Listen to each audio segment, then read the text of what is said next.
አሁን ትከፍታለች እንዴ? እሺ አንቺ ደግሞ አፍሽን አትከፍቺ። ቆይ ተረጋጊ አንዴ አንዴ ተቆል ነው። ቆይ ተረጋጊ አንዴ ተቆል። አንቺ ያለሽ እዚህ ቆይ መጣን እንዳላባረርሽ ከዚህ ጋር ስርዓትሽን ትይዣለሽ።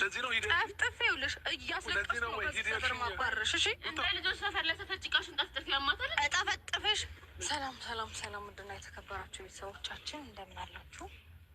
ደህና ነን እግዚአብሔር ይመስገን። ሄርሜ ሰላም ናቸው። ሰላም ውድ ቤተሰቦች እንዴት ናችሁ?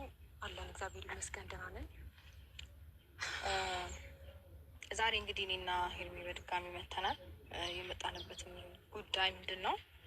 አንዳንድ ነገሮች በጣም እያናደደው ስለሆነ ነው። ማለት ታገስን፣ በጣም ብዙ ታገስን፣ ግን ደግሞ ከአቅማችን በላይ ሲሆን አብረን መተናል ማለት ነው። ምንድን ነው የመጣንበት ጉዳይ?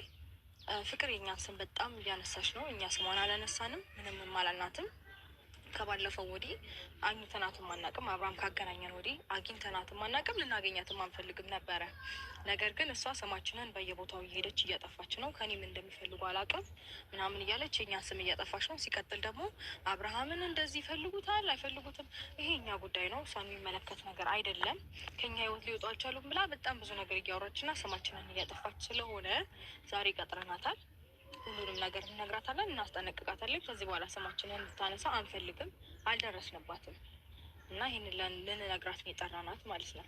አዎ እሱም ብቻ ሳይሆን ይህንን ነገር በውስጥ ብናወራው ደስ ይለኝ ነበረ፣ ግን ደግሞ ኦልሬዲ ሁሉን ነገር ሚዲያ ላይ እያሳየን ስለሆነ ነው ዛሬም ካሜራ ይዘን የመጣ ነው። እኔና እሷም የተገናኘ ነው እና አግባብ አይደለም። በመጀመሪያ እውነትም እንዳለችውም አልደረስንባትም። እራሷ ናት የመጣችው ወደ እሱ ህይወት። ከዛ ባለፈ ደግሞ አብርሃም ህይወታችን ነው ብለን ስላሰብን ከእሱ ጋር የፈለግነውን ነገር ማድረግ እንችላለን። መብታችን ነው። አብርሃም ላይ መብት አለን። የፈለግነውን ነገር መሆን እንችላለን እኛ። በቃ እሱ አብርሃም መመለስ ባለበት መልኩ ይመልስ። አይመለከታትም እሷ። እነሱ ህይወቴ ላይ ገብተዋል። የሆነ ነገር እኛን የሆነ እንደ እሱ የሆነ ብቻ መጥፎ ነገር እያወሩ